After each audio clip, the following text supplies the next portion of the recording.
St. John's basketball is back in action Wednesday night. The Bryant Bulldogs come on down to Queens. So let's talk some basketball with our New York Post NCAA basketball writer and the co-host of Eye of the Storm, Zach Braziller. My man, what's going on? I guess Zach the school wasn't good enough, man. I'm sorry. I'm Max Kellerman. You're Stephen A, man. Sorry about that, bro. What's going on, man? Stop it. Doing well, man.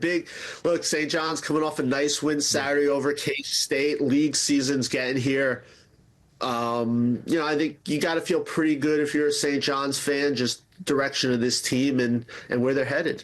All right, 8 straight wins at home, and that goes back to last season. They're 7-2 on the year.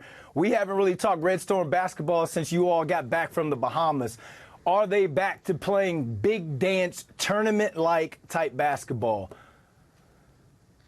Yeah, look, they've had a few weeks of kind of inactivity. They get back from the Bahamas. They had 6 days off. They play Harvard. They had another week off. They play K-State, and K-State was an impressive win. They win by 17. The first game after Louis Carnesecca's passing. The second half was terrific. They piled up 53 points.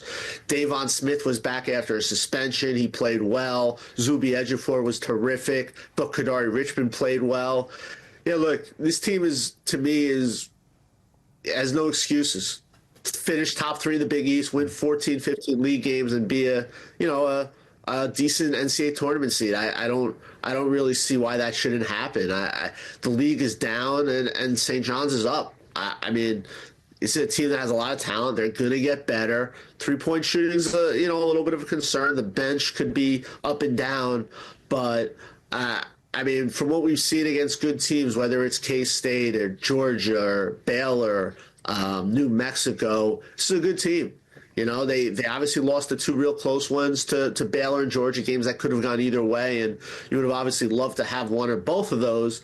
But for the most part, this is a team that's showed it could be pretty good, and now it's just kind of putting it together and beating the teams it should beat. 1-point loss to Baylor, 3-point loss to Georgia down in the Bahamas. I think one thing that stands out to me is how they're top 35 in the country in both offensive and defensive rebounds, getting those extra possessions on the boards. Before we go into details about how they match up in the Big East this season, they got themselves another nationally televised game tonight against Bryant. Bryant just rolled all over some D3 school from Vermont. So how do the Red Storm keep rolling tonight? This is, to me, it's about playing with the same intensity you played with against K-State and you play with some of those other games. Harvard, they kind of went through the motions a little bit. Sometimes these bye games, guarantee games are tough to get up for. Bryant's a good offensive team. They play one of the fastest. They're one of the fastest teams in the country. They have former St. John's guard Rafael Pinzon, who's having a really nice year. St. John's doesn't take this game seriously. It could be tricky.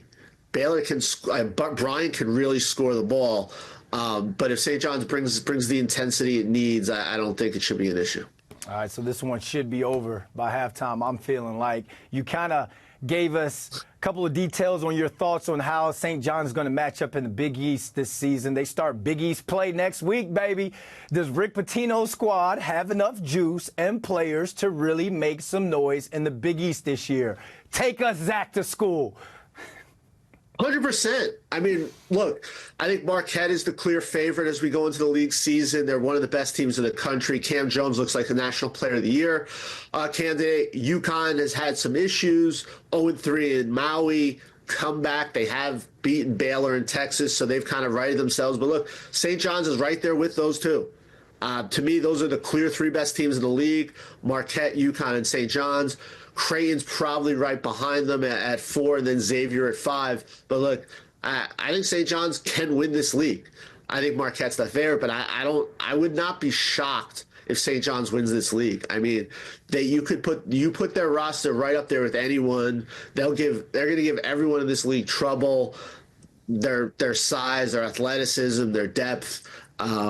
You look around this league and all these teams that have struggled with bye games and have struggled overall in the non-conference. And, look, St. John's has won its 7 games all by double figures. We went through the 2 losses. They're games they could have won against, to me, tournament teams.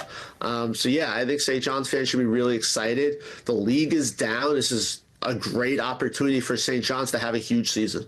So would you say right now that Rick Pitino could be a favorite for Big East Coach of the Year? I know it's still early, but have they shown enough early in the season so far?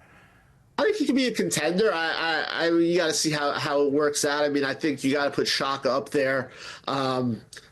Absolutely. I mean, look what they lost. They lost Tyler Kolek, Oso Ighodaro, and they're a top 10 team in the country. It's pretty impressive what Shaka has done at Marquette. But yeah, I mean, I think you would put Pitino's definitely going to be a candidate. Look, the best team usually gets rewarded. So let's see what happens when they put the ball up in league play.